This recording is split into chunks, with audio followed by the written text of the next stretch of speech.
common unwritten rules in the workplace and how they may be impacting you as a leader. In this video, I'm going to talk about 3 out of 8 of them that I've researched over the past decade. I'm Dr. Anna Kalschmidt. I'm an industrial organizational psychologist, and I research the unwritten rules of work for the working class, neurodivergence, and intersections of race and gender. There are 3 unwritten rules that directly impact how a lot of managers or leaders evaluate people's performance. One of them is speaking indirectly. In many corporate environments, direct communication is perceived as lacking finesse or being rude.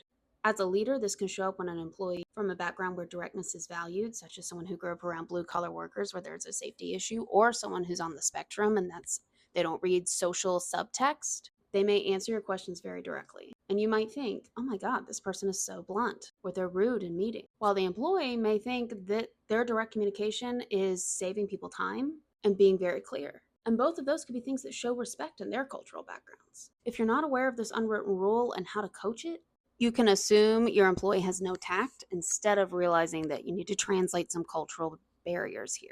You could also miss an opportunity to see what new audiences your company might be able to reach having someone who's from a different cultural experience. They likely know how to interact with other groups than you, and that could draw in more customers, as well as show them that you value them and their culture isn't wrong, it's just different. Second unwritten rule, navigating individualistic environments. Corporate America typically values individual achievement, while many communities, including working class and communities of color, emphasize collective success. As a manager, you could evaluate someone as not taking initiative when they prioritize team success over bragging about their own achievements. You might not know how much work they're doing because they may not know to tell you and feel uncomfortable highlighting their own work. They likely say we a lot when you talk to them instead of I. They also might not be visibly leading the team, but could be vital for ensuring team cohesion. If you don't know how to look for this, you might get rid of somebody keeping the team together and reward the hothead instead.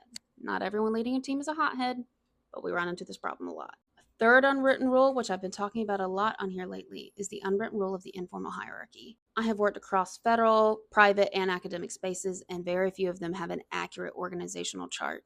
Neurodivergent employees or employees who this is their first time in this type of environment might have a hard time reading who's actually in charge of what. If you don't make this transparent, you might wonder, why are people not asking for approval from the right people? Are they arrogant and assume they don't need reviews or feedback? Do they have beef with this other person who I want them to consult on something or ask permission from? Make sure they know who they're supposed to talk to if it's not on the organizational chart. The key insight here is that professionalism is not neutral.